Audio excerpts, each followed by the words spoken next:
자, 여러분 안녕하세요. 대연 북경 중국어 학원 HSK 전문 강사 김민입니다.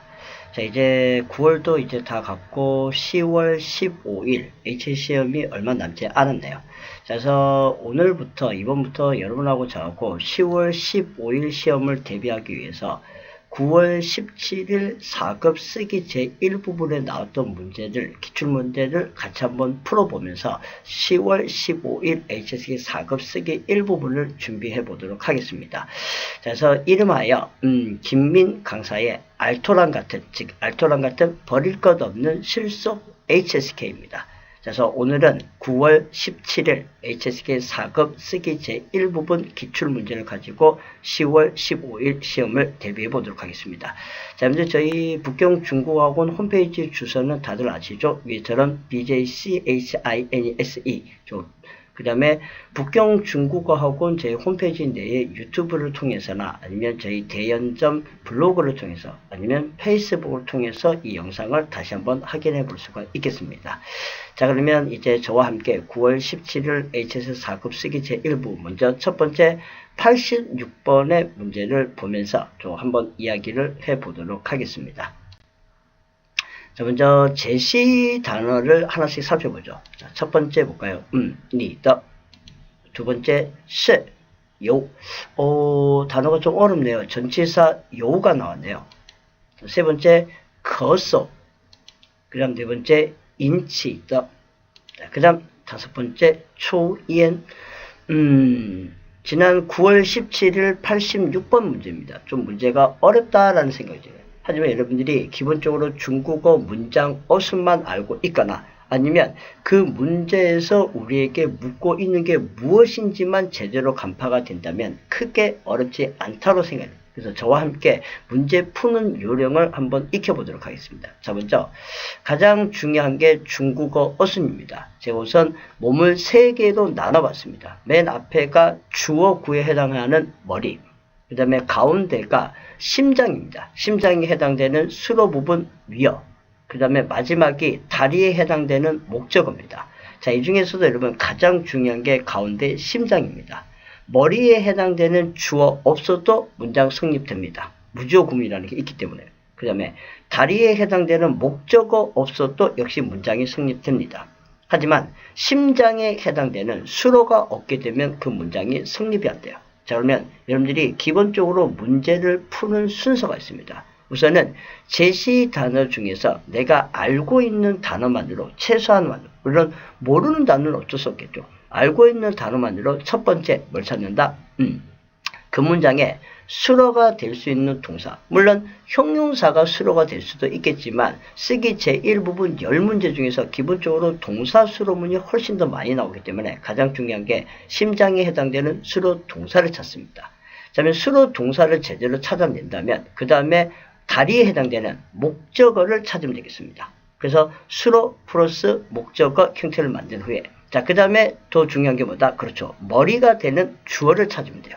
물론 주어가 없을 수는 있겠습니다. 우선 순서는 가장 중요한 게 심장인 수로를 찾는다. 자, 이렇게 1번, 2번, 3번 순서대로 간 후에 자, 주술목 관계를 가지고 해석이 돼야 됩니다. 만약에 이때 해석이 되지 않을 경우에는 주어나 수로, 목적어에 해당되는 그 어떤 단어를 잘못 찾을 가능성이 크겠죠. 자, 먼저 주술목이 해석이 됐다면 자, 그 다음에 다섯 번째로 뭐다? 주어나 목적어 앞에 오는 관형, 즉 정어를 찾습니다. 일반적으로 어떤 특정한 단어 뒤에 조사 더가 놓이는데 지금 위에서 보는 제시 단어 중에서 리더의 이 더라든지 인치 뒤에 더가 있는지 네 번째 단어에 있는 더가 이 주어나 목적어 앞에 오는 조사 더가 되겠습니다. 물론 이제 이 문장에서도 반드시 이 더가 주어나 목적어 앞에 오는 더인지 아닌지는 우리가 좀 더 살펴봐야 되겠죠. 자, 그 다음 여섯 번째 여러분들이 해야 될 게 남아있는 제시 단어 중에 혹시 수로 심장 앞에 올 수 있는 부사어, 즉 상어는 없는지. 주로 중국어에서 일반적으로 이렇게 상어 자리에, 즉 부사어 자리에 놓을 수 있는 건 먼저 첫 번째 부사라는 품사, 그 다음에 두 번째 능원동사, 즉 조동사라는 품사, 그 다음 세 번째가 전치사 구. 이 세 가지 품사가 수로 앞에 오는 부사어 자리에 가장 많이 놓이는데 기본 순서는 부사, 능원동사, 전치사 구. 그래서 우리가 순서대로 부, 능, 전 어떤 강사님들은 부조전이라고 하는데 뭐 그렇게 외우셔도 상관이 없습니다. 근데 절대적인 건 아니에요. 그냥 일반적으로 부사, 능원동사, 전치사, 순이라는 거. 자, 그리고 나서도 혹시 제시 단어가 있다면 기타 성분의 자리에 넣으면 혹시 뭐 보호가 있는지 아니면 나머지가 있는지 살펴봐야죠. 자, 그리고 나서 내가 문장을 완성했다. 가장 중요한 게 마지막 정리 후에 재확인해. 반드시 내가 써놓은 문장을 한번 복기를 해야 된다는 거예요. 왜냐하면 그렇지 않을 경우는 실수를 할 가능성이 아주 크다는 겁니다. 자, 그러면 위에 있는 제시 단어를 가지고 9월 17일 4급 쓰기 제1부분 86번 문제 한번 풀이를 해보도록 하겠습니다. 자, 보죠. 자, 86번 문제입니다. 먼저 제시 단어 다시 한번 살펴볼게요. 첫 번째, 니, 더, 너의. 우선 여기 끝에 조사 더가 있다는데 조금 신경을 기울여야 되겠죠. 자, 두 번째, 시, 요. 아무래도 86번에서 가장 중요한 단어가 이 전치사 요인 것 같습니다. 세 번째, 거서. 그죠? 거서. 우선 이 단어의 뜻을 자주 접하지 않기 때문에 모를 수도 있겠지만 내가 안다는 전제하에서 놓고 본다면 우선은 뜻은 기침하다는 뜻입니다. 그 다음, 인치. 역시 좀 어려운 단어일 수 있겠죠. 어떤 걸 불러일으키다, 야기하다. 근데 그 뒤에 조사 더가 또 있네요. 그 다음 마지막 초이엔, 그렇죠. 흡연, 담배를 태우다. 자, 먼저 9월 17일 이 4급 쓰기 제1부분의 86번 문제가 원래 평상시대로 한다면 보통 난이도 그렇게 높지 않은 문제가 나와야 되는데 이번 9월 17일 문제에서는 첫 번째 문제부터 난이도가 좀 높았습니다. 왜냐하면 앞전에 우리가 봤을 때 문장 성분으로 풀어야 되는 게 아니라 어떤 문제인지를 파악을 해야 되거든요. 자, 먼저 특이한 단어인 두 번째 시 뒤에 전치사 요. 자, 먼저 전치사는 기본적인 뜻의 역할이 한 5가지가 되는데 1번, 2번, 3번 뜻은 차차 하더라도 네 번째 요가 고정 격식으로 오는 게 있고 다섯 번째 요 전치사이기 때문에 혼자 쓰이는 게 아니라 그 뒤에 어떤 대상이라든지 주로 뭐 기관, 단체, 뭐 어떤 사람들이 와서 우리말로 하면 뭐뭐가 뭐뭐에 의해서 이렇게 돼요. 그러면 전치사가 왔기 때문에 요 플러스 어떤 기관, 단체, 뭐 대상, 그리고 나서 동사성이 와야 돼요. 자, 그러면 지금 제시단을 보니까 어차피 요 앞에 시가 있기 때문에 시가 왜 왔는지는 우리가 고민을 할 필요가 없다. 그러면 요가 왔기 때문에 뭐뭐에 의해서 뭐뭐가 동사하다 이렇게 돼요. 근데 가만 보니까 우선 동사성 단어가 네 번째 단어인 거소. 죄송합니다. 네 번째 단어는 인치, 야기하다, 불러일으키다. 그 다음에 초인, 담배 태우다.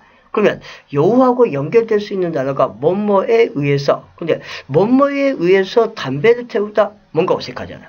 그러면 요 두 번째 단어하고 네 번째 인치더가 연결이 돼야 돼요. 자, 그래서 먼저 요 인치더 그러면 이 요 뒤에 뭐뭐가 뭐뭐에 의해서 일어난 것 이렇게 돼야 되죠. 그러면 무엇에 의해서 일어난 것? 보니까 남아있는 건 지금 거소, 기침하고 초이엔밖에 없습니다. 그러면 기침에 의해서 일어난 것? 그러면 주어가 뭐가 돼요? 흡연? 좀 뭔가 어색하죠? 그러면 결국은 요 뒤에 와야 되는 게 뭐다? 그렇죠. 초이엔 담배입니다. 그러면 결국은 요 초이엔 인치더 에서 흡연에 의해서 요 초이엔 담배 태우는 것에 의해서 일어나다, 발생하다 이렇게 됩니다. 자, 여기까지 오면 도대체 무엇이 흡연 때문에 야기됐다?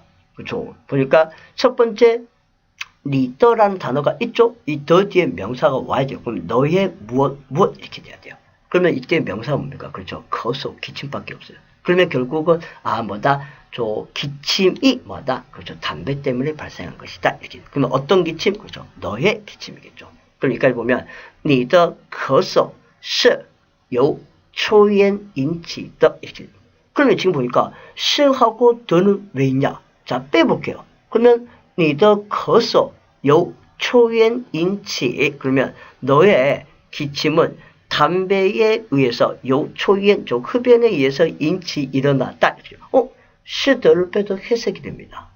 결국은 전치사 요를 모르면서 시더는 그냥 강조 구문인데 여기서 시더를 함정을 줬죠. 왜냐하면 인치 뒤에 더가 있기 때문에 학생분들이 야기한 무엇 이렇게 뒤에 명사형을 집어 넣으려고 한다는 거예요. 그러면 야기한 기침 이렇게 가겠죠. 근데 또 니더 뒤에 또 명사가 와야 돼요. 그 때문에 순간 혼동이 와버린다는 거죠. 그래서 결국은 요 앞에 스가 있는 거하고 인치 뒤에 더가 있는 건 스더 강조음인데 함정을 파는 겁니다. 자, 그래서 결국 정답은 니더 커서 스, 요 초연 인치 더. 자, 그래서 한국말로 해석하면 어떻게 된다? 너의 기침은 흡연 때문에 생겨난 것이다. 이렇게 정답이 돼야 됩니다. 자, 86번부터 문제가 다소 좀 어렵습니다. 하지만 여러분 다음에 만나게 될 87번은 그렇게 어렵지는 않을 겁니다. 자, 먼저 이제 86번을 정리한 데서 여러분들 반드시 기억해야 될 게 1년 12번 정기시험 중에서 전치사 요가 자주 출제가 되지는 않습니다. 하지만 출제가 된다면 항상 이 구조입니다. 전치사 요, 그게 어떤 기관, 단체, 아니면 사람, 대상, 그 다음에 동사. 그래서 뭐뭐가 뭐뭐에 의해서 전치사 요가 뒤에 있는 단어를 걸어줍니다. 그래서 뭐뭐가 뭐뭐에 의해서 동사하다. 그래서 혹시 다음 시험에서 전치사 요가 나오면 이 문장 구조부터 먼저 만들어 놓고 나머지 단어 퍼즐 조각을 맞추기를 한다면 비교적 쉽게 문제를 풀 수가 있겠습니다. 자, 됐죠? 자, 오늘 86번 첫 번째 문제는 여기까지 하도록 하겠습니다. 다음 문제 87번 할 때 뵙도록 하겠습니다. 자, 이제